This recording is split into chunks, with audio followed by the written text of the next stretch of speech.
straight up. Do we want to wait a few minutes for those that like to be stylishly late, or shall we get going? I think we want to wait just a minute or two, Lou. Okay. Get going at 6:02. Okay.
Okay, how we're feeling on getting started. Okay, if everybody's ready, we'll get started. So, welcome everybody. Thanks for being on this presentation this evening. I'm Sheriff Lou Valerio, Garfield County Sheriff. Glenwood Springs Fire Chief Gary Tillotson and I are kind of hosting this meeting tonight. What this is all about is letting you know about what's after the fire. We've managed to get through this fire, and the fire is rapidly being controlled and taken care of. But after every fire comes mudslides and rock slides and debris flow, and we want to discuss that. We want to kind of give you the both the probability and the possibility of how that might affect you, and some things to prepare for.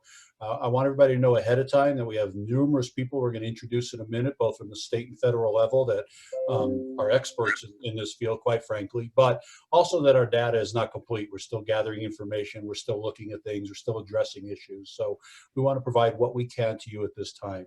We're going to talk about some various things like flood insurance and being prepared for like a pre-evacuation mode. And we want to really probably, not add to any anxiety, hysteria. We want to give you the facts. We want to let you know, again, those probabilities and those possibilities of how these events might affect you. So Gary, I'm going to turn it over to you if there's anything you'd like to add. Thanks, Lou. That's a tough one to follow. I think you covered it all very, very well. I again just want to reiterate that we don't want to cause unnecessary angst or concern, but we also want people to be fully aware that there are plenty of things that happen post-fire that we need to be prepared for. I want to thank everybody that shows up and watches this video.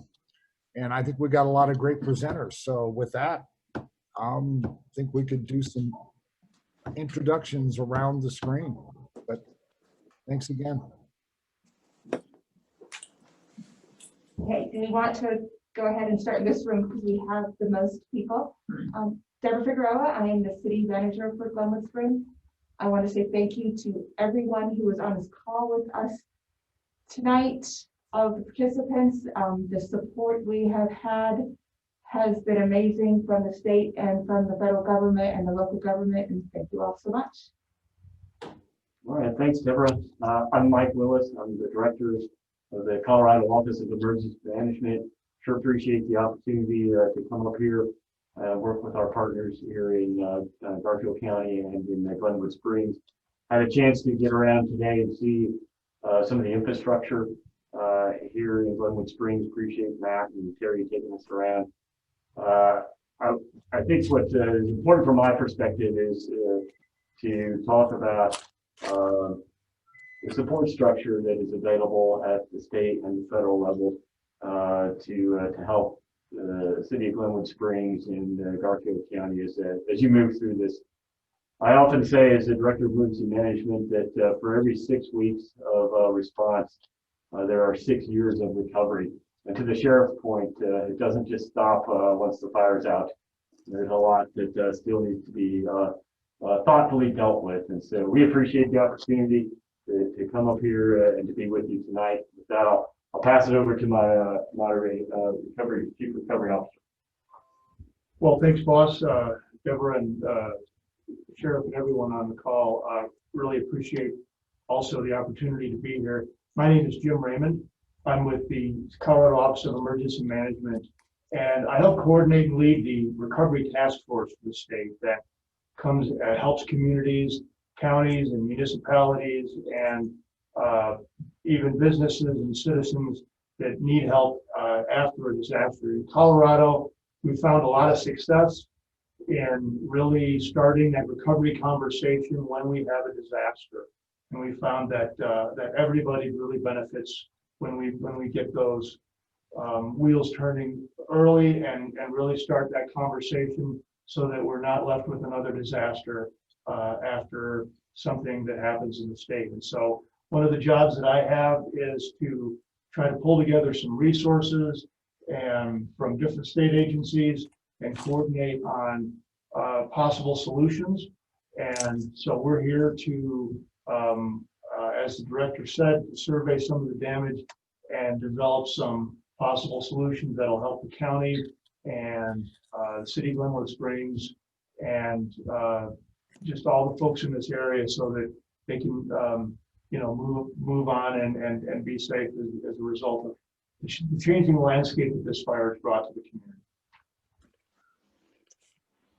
Thanks, Jim. Good evening, everybody. My name is Kevin Houck. I'm the Chief of Watershed and Flood Protection within the Colorado Water Conservation Board. We are an agency within the Colorado Department of Natural Resources.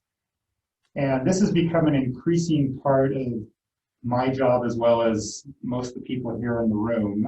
In the last 10 years, we've had lots of practice working with many fires around the state. And one thing that we unfortunately often find is that as devastating and traumatic as the fire itself is, quite often it is the flooding and debris flows that last for many years afterwards that can sometimes even eclipse the damages that we see in the fire itself. Every fire is different, and we're still collecting data on this fire, but I'm really happy that everybody here is attending this webinar and listening to our message. I think it's we got a lot of important things to say, and thank you for your attention.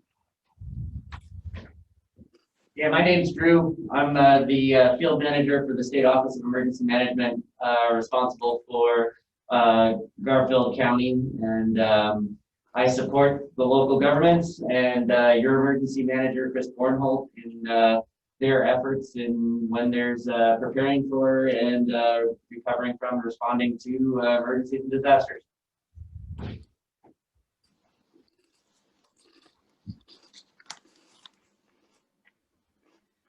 Okay, Peter. Hello, my name is Peter Reinhardt, and I work in FEMA Region 8 as a mitigation specialist in the floodplain management and insurance branch, specifically working on flood after fire. And we're just grateful to be involved in this call tonight and kind of send out a message from FEMA. Thank you. Terry?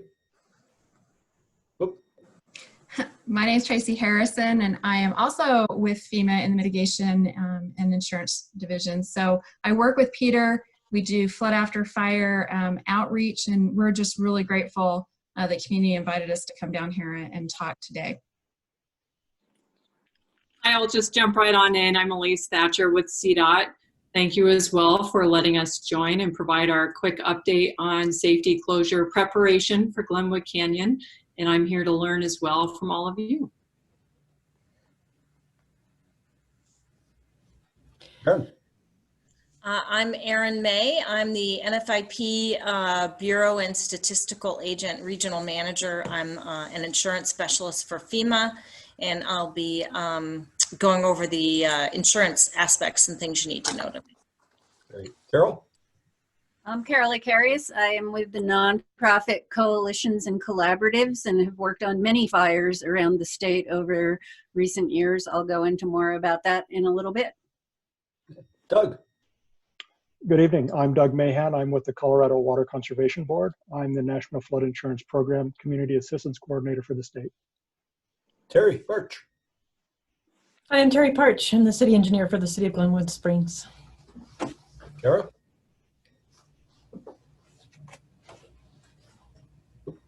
We're not hearing you.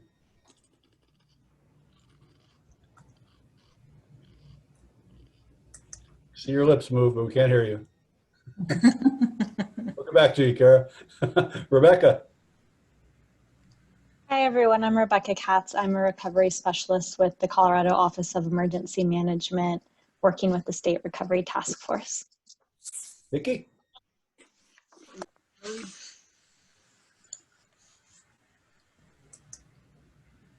Nikki, there you go.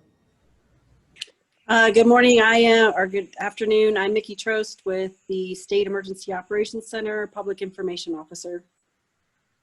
Kara, try again. Okay, we had new updates to our computer this weekend and it has everything going crazy. So good evening, everyone. Kara Farr. I'm the National Burned Area Emergency Response Program Manager for the U.S. Forest Service. Great, thank you guys. Did I miss anybody that I don't see on the screen?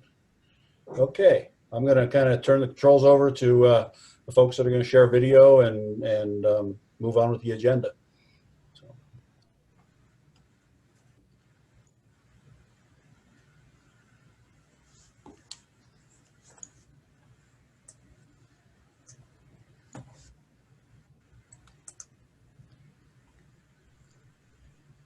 Does somebody have that video? There we go. Hi, Chris Warnell with Garfield County Emergency Management. We realize you guys have been through a lot the last couple months with COVID, wildfires, and now the risk of possible flooding in these fire areas.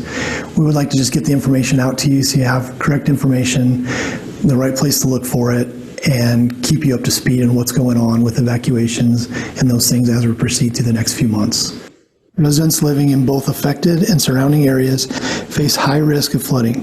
Wildfire can drastically change the terrain and make the ground less able to absorb water. Even areas that do not typically flood are now at risk for flash flooding and mud flows for several years after a wildfire. If you live in areas impacted by wildfires, please check your homeowner's insurance policy for flood insurance. Most policies have to be activated for 30 days before the policy can be used. Whether you use your current insurance company or the National Flood Insurance Program, make sure you are covered. If you live and are directly affected by one of the wildfires, please sign up for the emergency notification system through dispatch. This will get you the quickest notification for you and your family. Make sure if you're already signed up, all of your information is correct, mainly phone number and a current address. These will only be sent out to the affected areas. So we just want to reiterate a couple things with you today as well. Plan ahead, plan your evacuation routes, keep important papers in safe, waterproof place, conduct a home inventory, itemize and take pictures of your possessions. The debris flows that could come down could be rocks, mud, water, or a combination of all three. Remember, pre-evacuation, so the folks that are going to be staying pre-evacuation through the flooding event will be On the Pine Gulch fire, everybody in the direct vicinity of the fire or any drainages. On Grizzly Creek fire, it's going to be mainly the no-name area and the Bear Ranch area. All those folks will remain on pre-evacuation for flooding. Remember to make plans for a place to stay outside of the threatened area. Even if you haven't received an evacuation notice, trust your instincts. If you feel that you're in danger, get out. In closing, make sure you have flood insurance. Sign up for the emergency notification system through Garfield County. Follow the National Weather Service watches, warnings, and advisories. Thank you.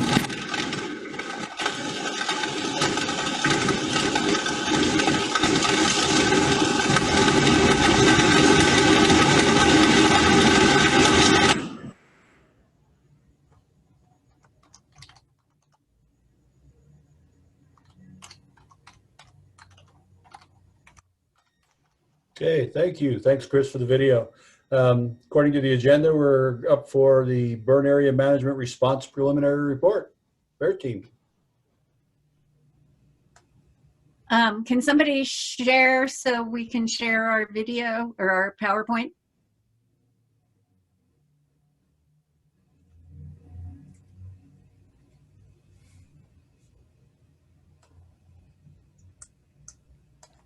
Carol, can you see if you can do it? It should allow you to.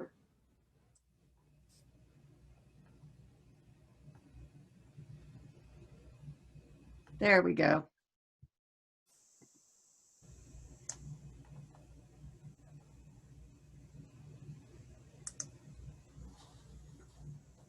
Sorry, I've been on 4 different platforms already today for different.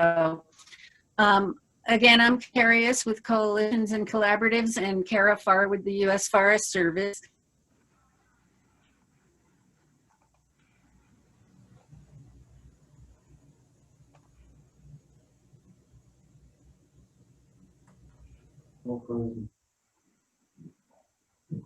Of Fire, Forests, and Watershed.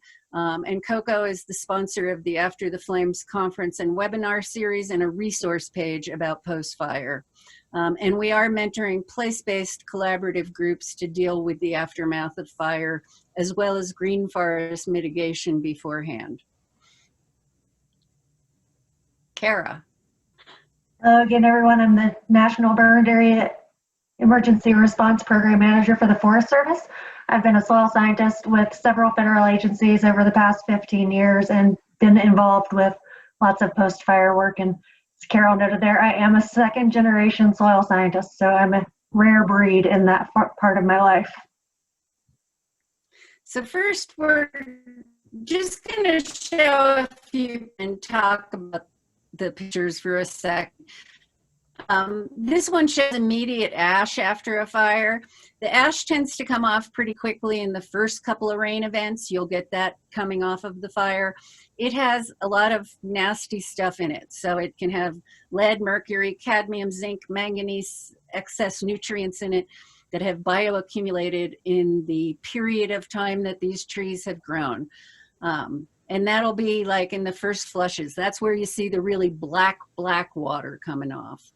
But even little rainstorms, this particular picture shows a 1-year return interval rainstorm on the Waldo fire. That's the thunder bumper you have every single summer. Not a big storm, not anything that could go crazy, just an everyday summer afternoon rainstorm, and yet covers the highway, buries a truck. Flooding off of these fires happens frequently. It's not a one-off deal.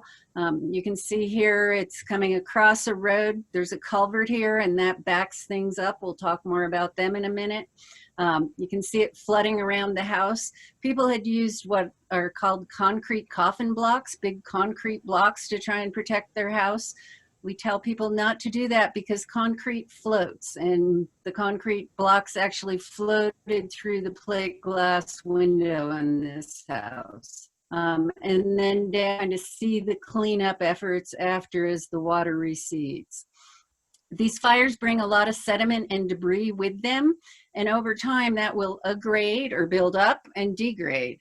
If you notice over on this tree line, you can see where it was all the way up here on the tree at about the same level as this slope, but then it cut back down. And these guys are not small people. This was about a 12-foot wall of sediment that built up.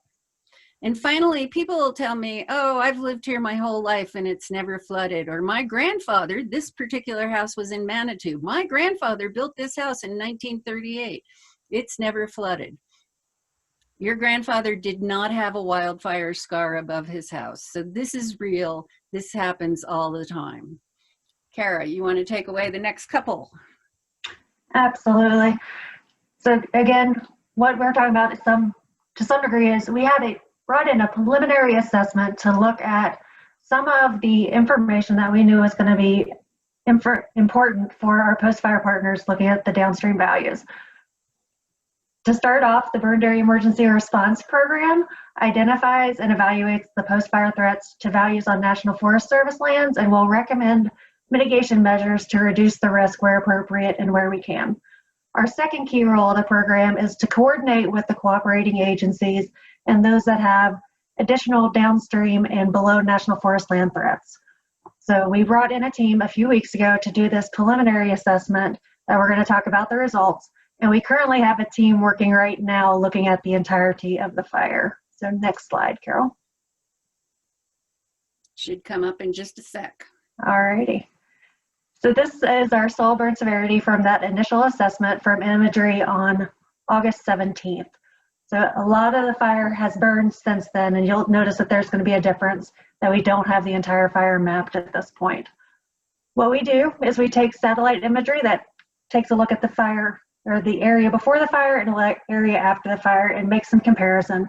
And then we'll go on the ground and do some field verification to make sure that that image is really reflecting what burn severity is of the fire.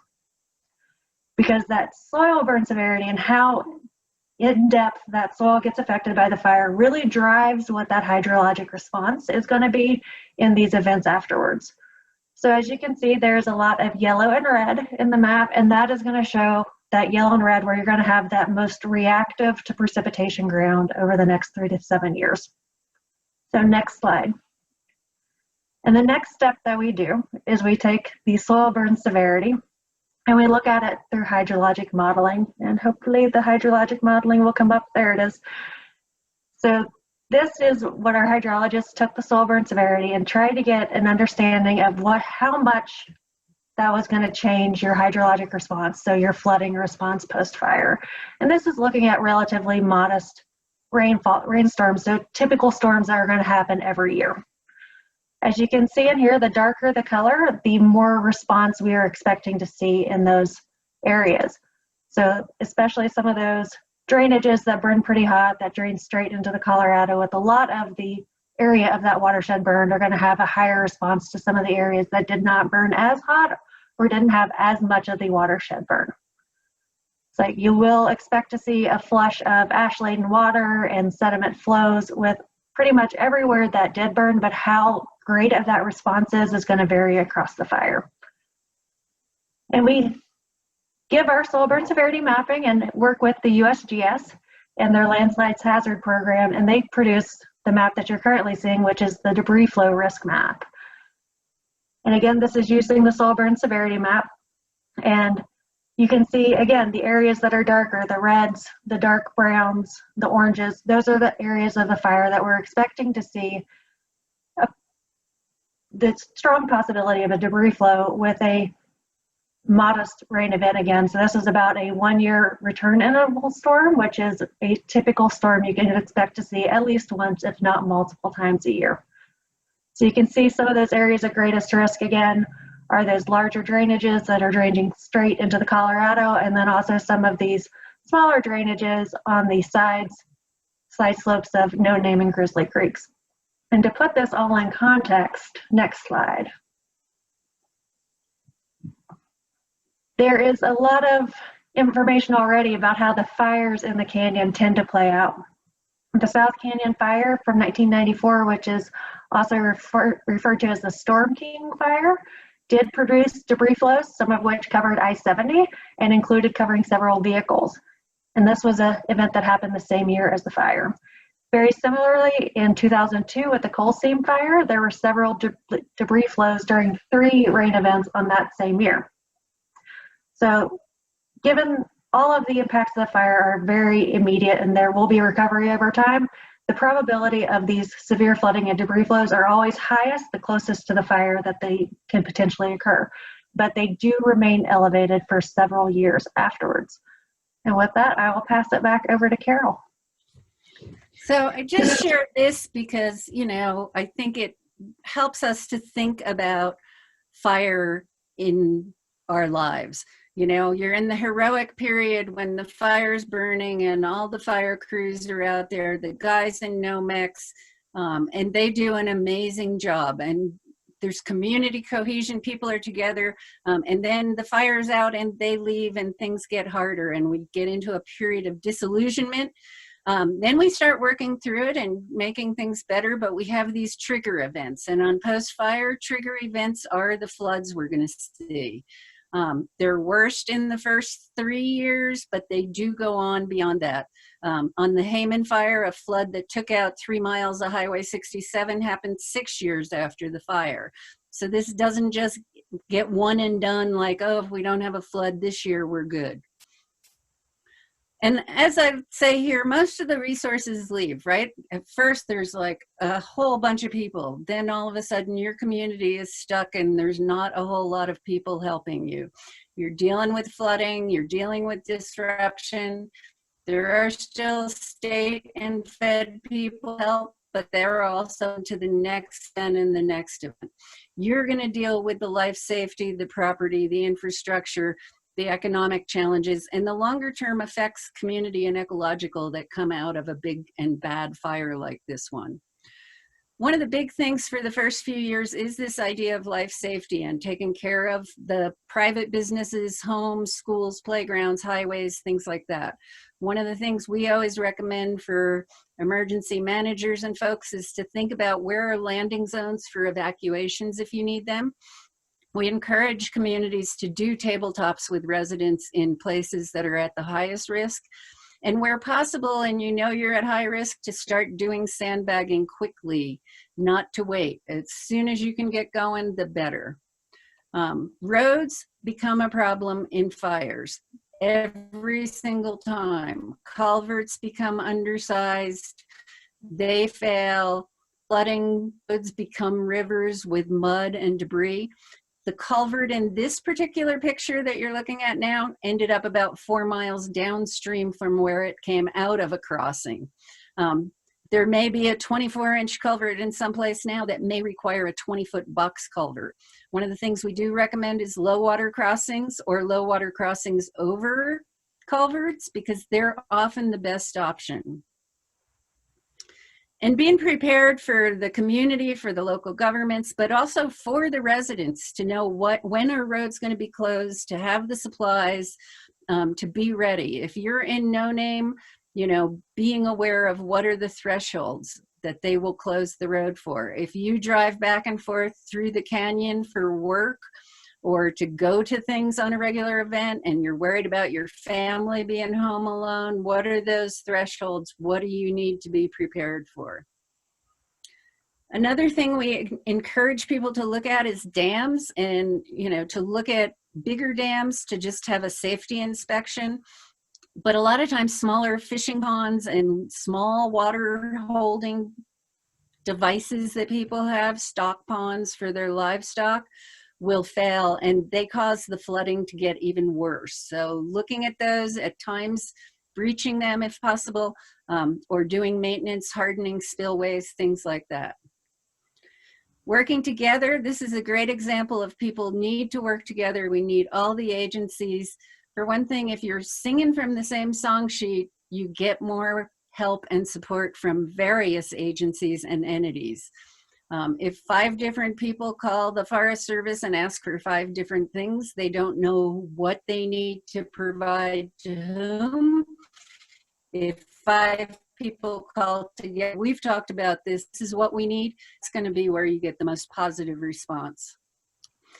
So again, looking at the bear report, as Kara said, they did a quickie. They will be back out. Kara, I believe you're planning on this week mobilizing the full bear team to do the real bear report, right? Yes, the team is in place and working as we speak. And so what the team will be doing is in part going out and field verifying what those initial estimates they came up with from the satellite imagery, how close they are. In my experience, you know, they can be plus or minus 10 to 20% off. So you could have 20% more high burn severity or moderate burn, or you could have 20% less than what you see right now. So one of the big jobs for the bear team when they actually mobilize to the field is to do that verification, come up with that number. Other Fed agencies you can deal with is the NRCS, or Natural Resources Conservation Service. They run the EWP program, which I'll talk more about in a second. The Army Corps of Engineers can be a great partner on modeling flooding, figuring out what might be coming. And also when you're doing work after a fire, they have a special permit that can expedite getting work done through their process. Colorado, we have 2 of these agencies on the call and in the room today, the Homeland Security and Emergency Management folks and the Water Conservation Board. The Colorado Department of Public Health and Environment also plays a role in this. So all 3 of these agencies can provide technical support. Sometimes they have financial support. They can definitely provide insight and management for people working with the local government. And finally, how do we have local watershed groups, forest collaboratives, conservation districts, the conservancy districts, folks like the Colorado River District? They can bring resources, they can help support efforts after the fire. A little bit more about NRCS, especially for property owners.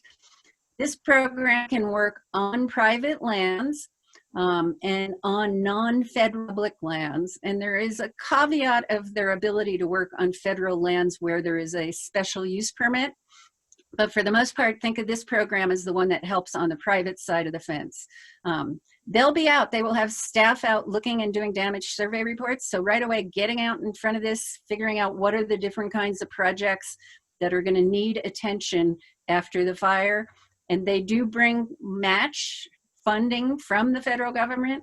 It requires non-federal match and a local government sponsor to have that come to fruition, but it's a really important program for post-fire.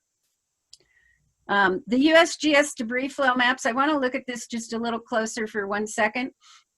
Kara had the map earlier, and again, these will get redone based on the full bear report and the field verification of the data.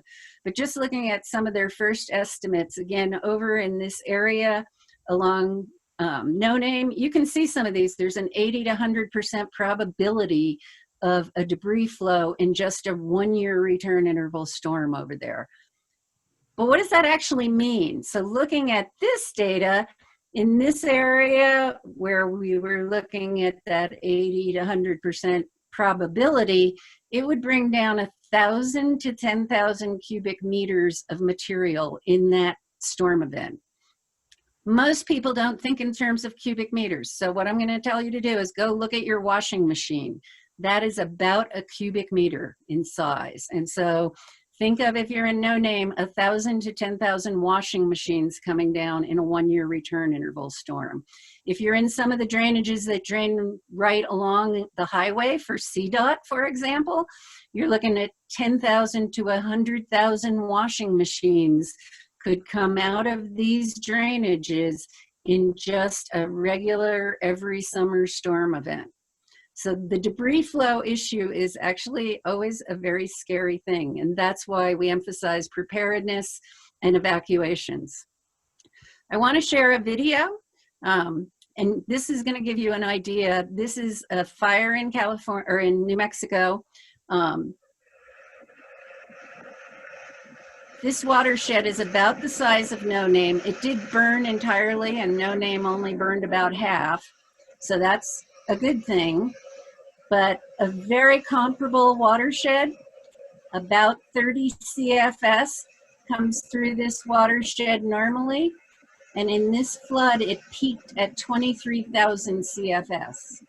So to give you an idea, that is the size of the Colorado River in a peak year coming out of an area the size of the no-name drainage.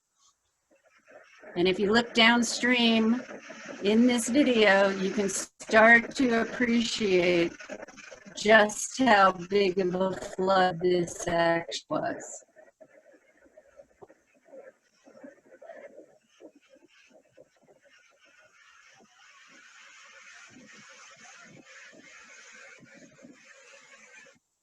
All right, going to move on to the next slide. So we use a USGS program called STREAMSTATS to evaluate different basins, and I use this just to select no name.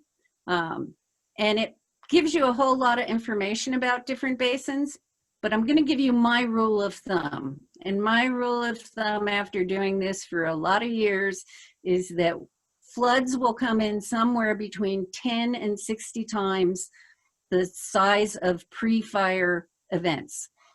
So if you have a 10-year storm event on that drainage, the pre-fire CFS is 445. The post-fire could be anywhere between 4,450 and 26,700. Now again, you might not have a 10-year rain event in the first 3 to 5 years. Hope you don't. But if you do, you could be looking at something in that order of magnitude. So it is a problem. A 2-year rain event, that's going to put down about half of this. So 2,800 to 13,000 would be kind of the range of a 2-year flood event after the fire. One of the big things for folks at the local level is securing funding. EWP, again, that's that NRCS program that works with locals. Bear funding is mainly working on Forest Service land for Forest Service values. They do things like trail closures and road work with that money. FEMA can come into play. They primarily, for this fire, will be paying for public values because at this point in time, not enough burned on private to be a private disaster, but flooding could make it reach that point in the future. Again, state, CWCB, CDPHE, and DHSEM, the 3 agencies, they help bring matching funds to the federal funds. They work with local governments and nonprofits. The other thing to think about is private foundations, local businesses, and really being able to track volunteer and in-kind work. But your community and your neighbors need to be prepared for the long-term maintenance costs. They're borne locally. So even though folks come and help initially, there are going to be long-term costs from this for locals.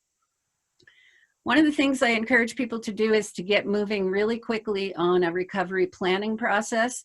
And that process needs to bring forward all types of people to work on it. The more you can identify, prioritize, and get everybody on the same page, the quicker you can get work implemented. And it needs to really engage with all the stakeholders, including members of the public who live in these areas and are directly impacted. Another lesson that most communities have had is spending money or time on really good assessments to prioritize what would be done. There will be people who will come out of the woodwork to sell you things. Don't automatically buy. Look at who they are, what they know, what they're bringing. And again, go back to those federal and state partners. They'll help you know what's a good investment and what's not. For the community, understanding these disaster recovery programs and the procedures around them is critically important. Documenting work and evaluating outcomes is a long-term thing that the community needs to work on. Advice for individuals, because I know we have a lot of you on today. You're going to hear more about flood insurance. Even if you've been in a I've never flooded area, get flood insurance if you're anywhere near any of these drainages. It will be the best investment you make this year if you get flooded.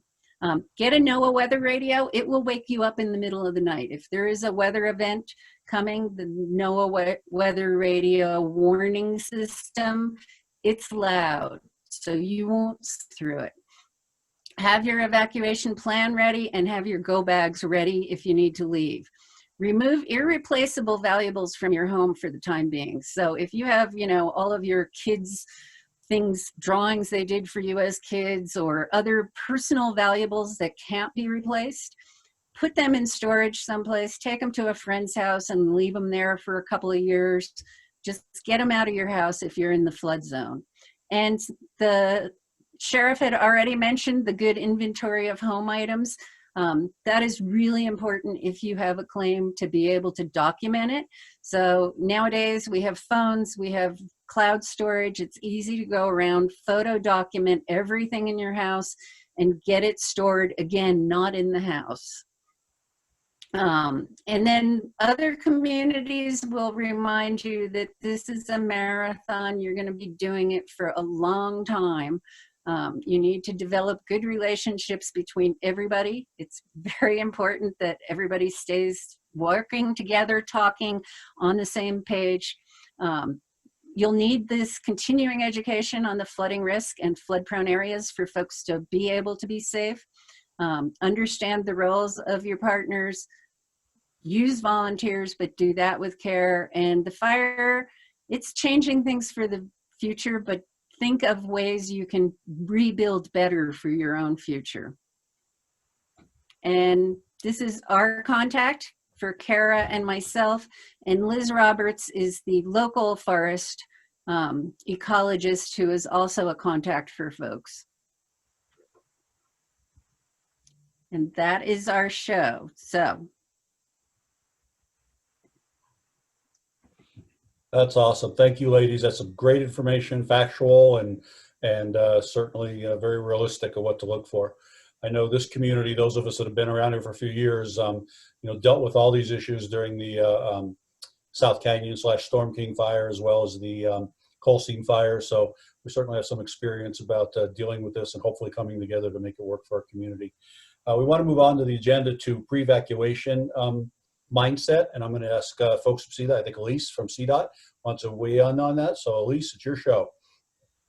Thanks for having us. And I think that Carol and Kara's presentation really underlined the importance of preparation and readiness. And we at CDOT have a plan in place if there is a likelihood of a flash flood watch that's in place. So many of you are already familiar with these terms, if not before, certainly now. But first I'm going to outline what our plan is, and those of you who have been following this along closely will notice that it is very similar to what we had in place previously when we reopened I-70. And that is because we put a lot of time and effort into figuring out what the best approach was for being ready as soon as we reopen the road. So I'm going to describe that now. And that is, we're already pre-positioned and keeping an eye on the weather very closely. As Dawn had mentioned before, we are staying in touch closely with National Weather Service meteorologists, our internal folks, and the remaining folks who are working on the Grizzly Creek fire. If there is a flash flood watch issued for the Grizzly Creek burn area, we will move to what's essentially standby, both personnel and equipment wise. If there's a flash flood warning, so that's an escalation, then we will deploy those resources and enact a closure, a safety closure at 116, which is Glenwood Springs, and 133, which is Dot Zero. At that point, we will continue monitoring what's taking place in the canyon. I should back up. Once we have the safety closure, we'll evacuate everyone as quickly as possible. We will then continue to monitor what's going on in the canyon. If there's an event of some kind, say a debris flow, a mudslide, or a rockfall event, we'll monitor, then respond, clear. And before we reopen to the public, we will look very carefully at all of our infrastructure and other elements, certainly what might be still up above the roadway, and make sure it's 100% safe for the traveling public before we reopen. Now, a couple of things that are still in place that we're getting a lot of questions about, so I wanted to make sure I covered these tonight. And the first is the bike path. It is currently open from Glenwood Springs to No Name, as many of you know. It is closed from No Name through the rest of the canyon to the east. Now that's because if we have people out next to the roadway, essentially out of their cars, it's very difficult to evacuate them as soon as possible if we do have to enact that safety closure. The same is for the rest areas, also still closed, and both will likely be closed through the end of the year. Of course, we would prefer to not have to do that, but the reality is that safety is our #1 goal, and the best way to make sure that we are prepared for evacuating the canyon as soon as possible is making sure everybody's in their cars and able to be evacuated quickly. So that's our latest information, which again is very similar to what we had before. That's because we have a high level of confidence in this plan, and I can answer any questions afterwards as well. Please, thank you so much. I have to tell everybody that CDOT in this event, as in all events, they're rock stars. I mean, they do a great job. They know their stuff. They're professional. And unfortunately, they're the ones that get the finger pointed at them and yelled at a lot because they have to close roads or have to close a canyon. Obviously, they want to do it for everybody's safety. It's not that they enjoy doing it, but we have to take care of life safety issues first. So thanks to CDOT, thanks to everything they do and the great plans that they've come up with during not only the fire, but as we move forward with this event. So I think we want to move now, according to the agenda, to the National Flood Insurance Program, and I'm going to let those folks on the panel that have that information jump on.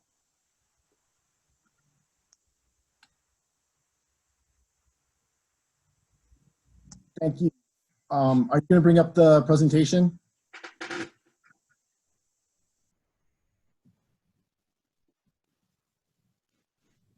Perfect. Thank you.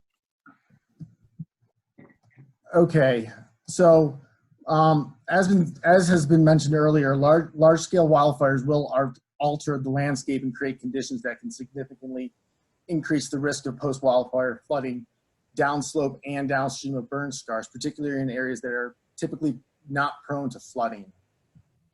Next slide, please. Next slide, please. Sorry.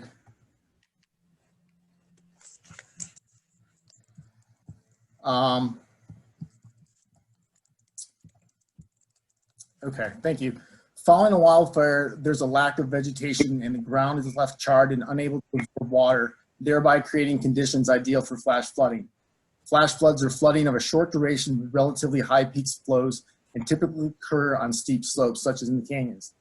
Because of these post-wildfire conditions, as the rainwater moves across the charred landscape, it can also pick up debris and ash, resulting in mudflows. Mudflows are typically rivers of liquid and flowing mud, often caused by a lack of vegetation and heavy rains. And just to let everybody know, both flash flooding and mudflows are covered by flood insurance. Next slide, please. Excessive amounts of rainfall can happen at any time, putting properties at risk. Even before wildfire has been fully contained, there's an increased risk of flooding for properties particularly located below or downstream of burn areas. Increased risk of flooding can last for several years until the vegetation has been restored. The best way to protect yourself and reduce the risk is to prepare now. As been mentioned before, create a go bag that includes supplies in case a storm hits, and also plan ahead and create an evacuation route. It's also a good idea to keep important papers in a safe waterproof place and conduct a home inventory of your possessions by itemizing and taking pictures. And one of the best ways to protect yourself is to purchase flood insurance, whether that be through an NFIP or private. Approximately 20% of flood insurance claims occur in moderate to low risk areas, and most standard homeowners policies, as was mentioned, do not cover flood damage. And as mentioned by others tonight also, it's important to remember that increased risk of flooding after wildfire will continue for several years, up until 10 years in some cases, but basically until the burn scar area is revegetated. So it's important to keep your flood insurance policy not just for 1 year, but to keep that policy until that risk no longer exists. Next slide.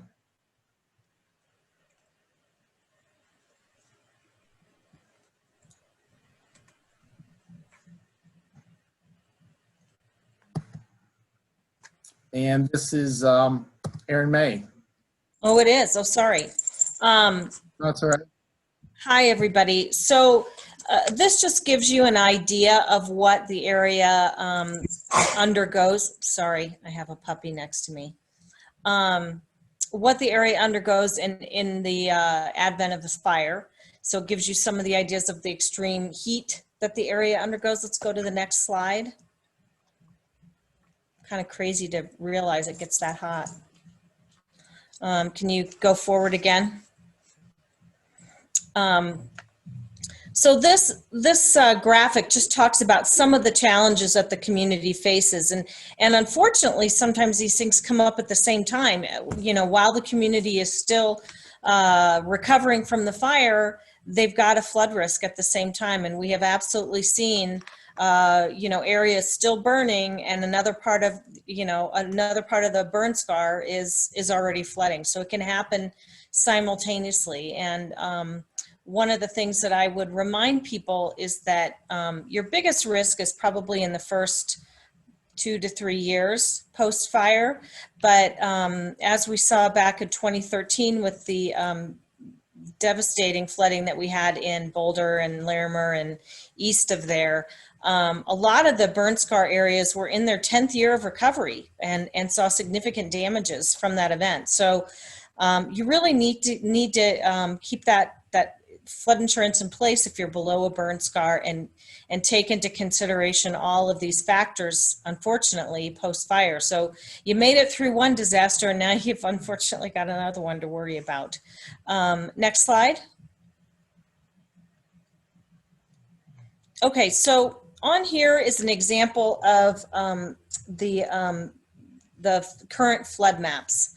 Anything in that blue area, the striped blue and red area, those are considered high-risk flood zones on the current FEMA flood insurance rate maps. And Eric, I answered your question earlier that those FEMA insurance rate maps can be found at that FEMA Map Service Center website. If you just type in FEMA Map Service Center, it'll pop right up, and you just type your address in, and you'll get a map like this with see the little red pin, sort of teardrop shape at the bottom? That's where it's pinning an address.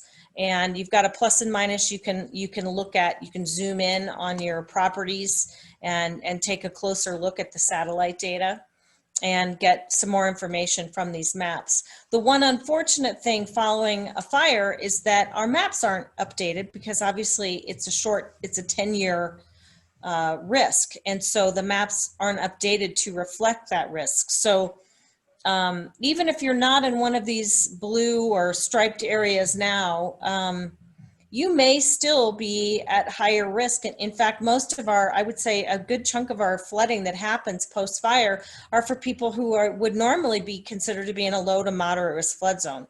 So, you know, that's the challenge, is that our flood maps don't necessarily fully reflect your post-fire risks. So you really need to pay attention to your community meetings, and meetings like tonight where they talk about where those risks are. You know, that bear report assessment is always a great report to take a look at, and be familiar, and, you know, talk to your local officials and say, you know, am I at risk where I'm at? I think it's a good discussion to have with your local officials, and talk to your insurance agents about getting flood insurance to protect yourself. Let's go to the next slide. So let's talk about what the flood maps represent. Well, they depict areas of flood risk that have a 1% chance of flooding or what we call a 100-year flood event. That doesn't seem like a lot, but Houston in the last couple of years had 2 of those 100-year events in back-to-back years. People were just recovering and got another event happen. So any of those areas that are in blue that I talked about, or that striped area, those also determine for the local community that any buildings in those areas that are built new have to follow special ordinances and requirements in order to be built in that area, so that it lowers the risk for flooding. And then it also, if you're in those blue areas, determines whether you are required, if you have a federally backed mortgage, it determines that you're required if you're in any of those blue or the striped areas. And then also that flood zone is one of the rating factors that's used to determine your rates. There are several other things that go into that, but that's the most basic one. Are you in a high-risk flood zone? What's the type of risk for the type of flood zone you're in? And that's a starting point for your rate. Next slide.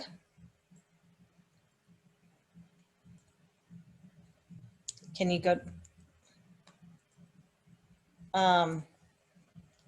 So probably the most important thing when you're looking at flood insurance, because you can buy private flood insurance or you can buy through the National Flood Insurance Program. Through the National Flood Insurance Program, we have a pretty generous definition of a flood. It's any surface water traveling over land and touching your property, and that land either has to cover 2 continuous acres or 2 or more properties. Oops. And the 2 or more properties can be water traveling over land reaching your house, and the other property is the street, which is oftentimes what happens in these suburban neighborhoods. This can include mud flow. Mud flow is a river of liquid and moving mud. So I will tell you that it does not include mudslide. So I like to use the example, and we can go on to the next slide while I'm talking about this, because I can't remember if I have a slide specific to this or not. Is this the video? I think it's the video. Keep going. I think this shows a mudslide, or mud flow rather.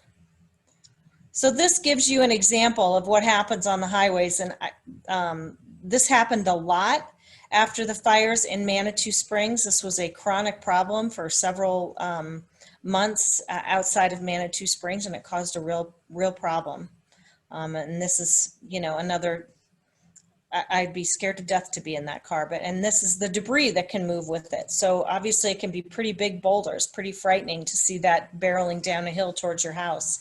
So one of the examples that I like to use in talking about what's covered and what isn't is, do you guys remember the events that happened in Snohomish, Washington? I think was it Oso, Washington, or Oslo? Anyway, that was a small town there, and they had a landslide that engulfed a number of homes. The homes that had flood insurance that were on, and then that landslide. Oh yeah, so it's there it is, Oso. It's the one in the lower left. That was where the land gave way. And this particular event, there was also a river in this town that cut through the town.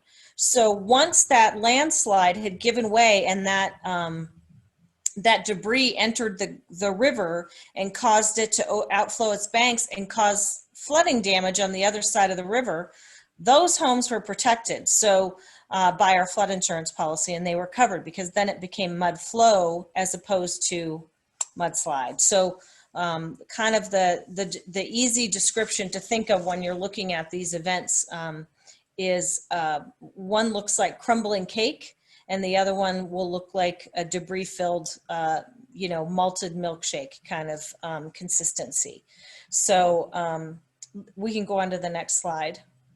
And by the way, somebody had a question that nobody had answered yet. I think it was Ike's question. If somebody wants to go take a look at the questions, I couldn't answer it. So who writes flood insurance? Well, any licensed insurance agent or broker in our state can write flood insurance for you. As a matter of fact, several out-of-state agents can probably write in Colorado. A lot of agents will get licensed to write in multiple states.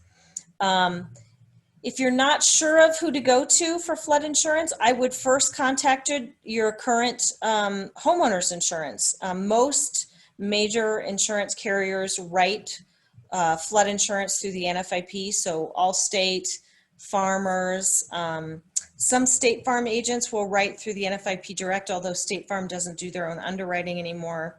American Family, Nationwide, these are all companies that write their flood policy through us. And then there's also private flood insurance available within the state. If you're in a high-risk flood zone, sometimes they make more sense. If you're in a low-risk flood zone, we're the better price for that. You can also go to floodsmart.gov, and that's listed here. If you've got questions, they have a lot of good information about the policy, lots of good information about the program in general. So let's go to the next slide. Thank you so much. So now let's talk about this, and I don't know how much this has been in the news in your community, but there is a wonderful exception that's included in our flood policy now.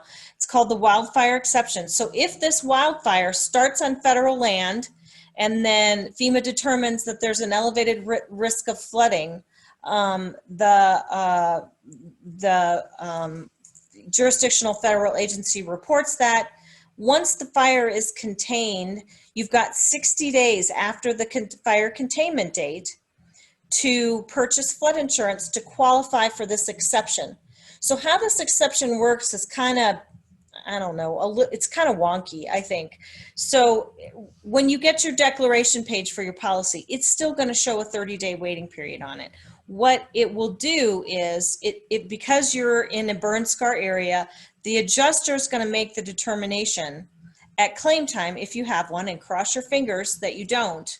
But the adjuster is going to make the determination as to whether the flood was caused or worsened by the post-wildfire conditions. And then they're going to verify whether your policy was purchased either before, during the fire or within 60 days of that containment date. Then the claim is submitted and the claim is paid if the adjuster makes the determination that you were indeed affected by that post-wildfire circumstance. So it doesn't change anything on your declaration page. It's determined in claim time, and God forbid, I hope none of you have to use this exception, but we've definitely had it come in handy here in Colorado Springs and Manitou Springs took big advantage of this after the fires. And I'm sure you guys will have more questions about this, which we can go over hopefully at the end. Let's go on to the next slide. I'm trying to cover as much as possible. As we talked about, that this flooding after wildfire, it really is, you're just kind of getting over the intensity of what you've dealt with the fire, and now you've got to worry about these the darn risk of flooding. And I just can't reiterate enough how important it is to get those flooding, the alarm that goes off in your house in the middle of the night, that it saved lives in Manitou Springs multiple times over the few summers that they were at higher risk. And again, even if your home wasn't directly impacted by the fire, it can still be directly impacted by flooding if you are below the burn scar, along a creek that is going to be filled in from debris flow down from the burn scar. These are all things you need to be thinking about. So you could be miles away from the fire and still be at risk for increased flooding. So the best thing to do is, obviously, why I'm on here is to tell you, buy insurance, buy it now. I can't say it enough. And, from year to year, you can make the determination of when, how big you think the risk is, how dry things have been, that kind of thing. And as years go by, obviously, you're probably not going to need to buy this policy. But for these next few years, it's really crucial that you guys consider that. And I think the biggest, that misconception bullet at the end is really a kicker for me. It really doesn't take a whole lot of water in your house to cause $25,000 worth of damage. And if you can self-insure for that, if you can afford to self-insure, great. But if you can't, then you really should be considering flood insurance. And if anybody has questions about this after the meeting, I'm more than happy to talk to you. Let's go on to the next slide. Thank you so much. We talked about the wildfire exception. I still think it's better, though, the sooner you buy and the sooner you get past that 30-day waiting period, the better it is. If you don't have to have a claims adjuster determine if the fire affected your flood risk, the better. So the sooner you buy, the better. You can buy building and contents. If you guys are currently in a low risk flood zone on our policy, on our flood risk rate maps, you can get a bundled policy. The building and contents is included, and if this is your primary residence, it's less than $500 a year. It's really worth it to buy that policy. It's very cost effective. We've got a residential policy. We've got renter's policy just for contents. And we've got commercial. So we really cover all types of building structures. The limitations for our coverage, though, are going to be important for your area because your homes are worth more than our policy limits. So for a residential building, we cover up to $250,000 for building and then $100,000 for contents. And for commercial structures, it's $500,000 for building and $500,000 for contents. So kind of some of the things, and I don't think the slides address it, so I'll mention it here. Some of the things I like to mention is we don't cover contents in a basement except for a washer and dryer and a freezer. And we also, unfortunately, don't pay for a finished basement. So we won't return a basement to a finished basement status. We'll clean it out. We'll cover any mechanicals. We'll, you know, so your air conditioner, your furnace, your water heater, anything that's in that basement that's needed to run the house, that we'll pay for. But we're not going to put back your home theater or your sauna room or you know, the finished bedrooms that you've got down there. So that's, I know that's a bone of contention for people with basements. They are looking at adding a basement rider onto the policy that people could pay for, but that hasn't happened yet. So as of right now, we returned a basement, finished or not, to an unfinished basement status. Let's go on to the next slide. Well, with that, we're at the Q&A, and I think if we go to the next slide, I think we put in contact, maybe not. Go to the next slide, one more. Yep. So there is my contact information. I'm Erin. Diana Herrera is my FEMA counterpart. Sorry for the blurry camera. I had to shift. She's on vacation this week, but she's back next week. We're both here, can answer any of your questions on flood insurance. And with that, maybe we can turn it back. I don't know where it goes to next, but maybe we can open it up for questions if there are any. This is Deborah Figueroa. I think I'm going to handle the questions. The sheriff had to depart, but Chris is here for the sheriff's office as well. Let me pull up the questions. Looks like we had 6 questions and they were all answered. Let's see if anybody has their hand up.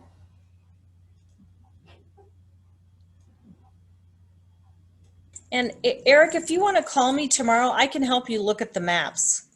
Because it sounds like you went out to the maps and weren't able to find your area, but all of Glenwood Springs should be mapped. So you should be findable on there. So if you had trouble looking it up, I can help you tomorrow. Does anybody in the audience want to submit another question?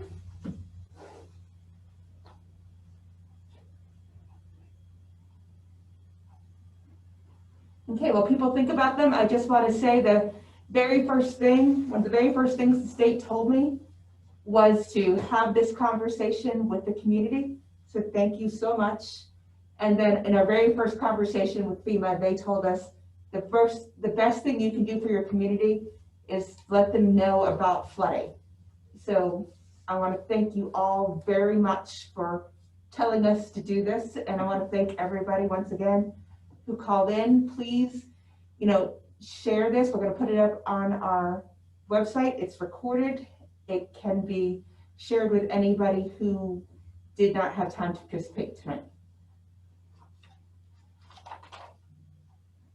And we'll also put it up on the Colorado DHS-EM website as well, Deborah. Thank you. Okay, with that, if there are no more questions, everybody have a good night. Did anybody have anything else to add on the panel? I just want to say thank you all very much. A lot of information. Thank you all. Thank you all very much. I really appreciate it. So we will get through this. We will. Yep, we sure will.